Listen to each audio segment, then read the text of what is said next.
السلام عليكم ورحمة الله وبركاته مشاهدينا الكرام، مرحبا بكم في قناة وصفات لينا. اليوم نقدم لكم فلفلة معمرة بالكفتة والرز اللي كتجي رائعة ولذيذة طيبة مزيان. نتمنى تعجبكم هذه الوصفة وتطبقوها. الصحة والراحة. نمشيو نشوفوا المقادير وطريقة التحضير.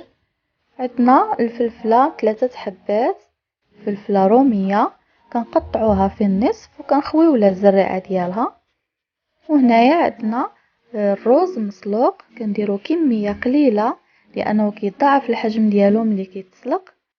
ورابعه ديال الكفته او لحم مفروم، ملعقه صغيره الملح، نصف ملعقه الفلفل الاسود، وملعقه صغيره الكركم او الزعفران، بصله مشلضه وحده صغيره، وجوج فصوص ديال الثوم، وملعقة كبيرة ديال معدنوس، وجبن مبشور، والزيتون مقطع، وصلصة طماطم او صلصة طماطم اللي كتحضر في المنزل حتى هي كيف كيجيو بحال مزيانين. طريقة التحضير كنستعملو الزيت اول حاجة في المقلاة، وكنضيفو البصلة هي الاولى، والثوم،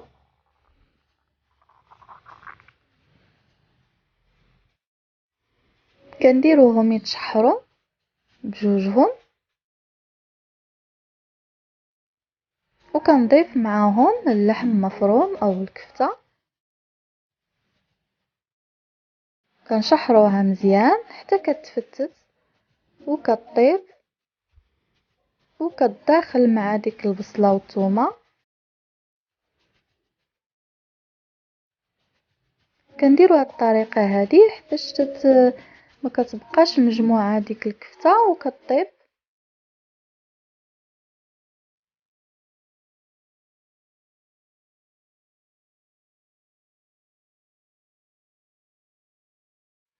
وكنضيفوا التوابل وكنبقاو نحركوهم مزيان ملي كيتوحد لينا اللون، وكنضيفوا المعدنوس هو الاخير باش يبقى ديك النسمه ديالو كيبقى باين. والرز تنديرو الكميه اللي تكفينا، ما نكثروش بزاف لانه كيبقى شايط لينا. المهم على حسب كميه الفلفله اللي درتو. كنبقاو نحركو مزيان لان هاد الرز غنديرو غير يتصهد شويه حيت هو طايب من قبل، يعني سلقناه من قبل. كنضيفو الزيتون مقطع وكنبقاو نحركوهم حتى كيندمجوا مع بعضياتهم. من بعد كناخدو المول ديالنا اللي غنديرو فيه هاد الفلفله، كنديرو له الصلصه الطماطم سواء اللي كتباع في المحلات او المنزليه، كيجيو فحال في المذاق. مهم تكون صلصه. كنبقاو ندهنوها هكا بالملعقه، وكناخدو الفلفله ديالنا وكنعمروها بالرز والكفته. هاد الحشوه كتجي رائعه بزاف ولذيذه، كتعطي مذاق رائع مع الفلفله. كنبقاو نديرو هاد الطريقه هادي، كنبقاو نضغطو باش تدخل لينا في ديك الفراغات اللي كيكونوا داخل في الفلفله، وكنحطوها على هاد الشكل هذا. كنديرو نفس الطريقه، كنبقاو نكملو حتى كنساليو الكميه ديالنا كامله.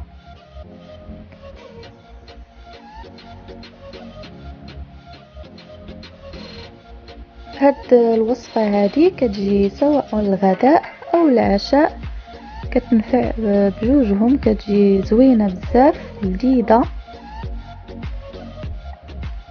من بعد ما سالينا الكميه ديالنا نضيفوا هاد الزيت منسمه بالاعشاب. غنحط لكم الرابط ديالها لان زيت لذيذه بزاف كتنفعنا في جميع الاطباق ديالنا وتتنسم لينا، كتعطينا لذة زوينه بزاف. واللي ما عندوش هاد الزيت منسمه يقدر يدير زيت الزيتون قليل فقط ما يكترش.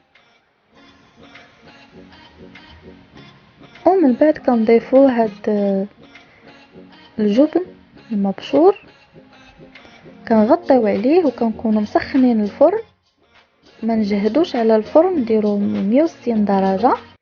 من بعد ما خرجناها من الفرن كتجينا على هذا الشكل هذا، طايبه مزيان، خليتها طيب على حقها وطريقها، ما زربتش عليها، وعطاتني هذا الشكل هذا طايب مزيان ولذيذ. وكناخدو الصلصه ديالنا، كتجي رائعه وكتعطيها لذة. نتمنى تعجبكم هذه الوصفه وتروق لكم وتجربوها ان شاء الله وتردوا عليا، وبالصحة والراحة. إلى هنا ينتهي الفيديو، دمتم في رعاية الله، وإلى اللقاء.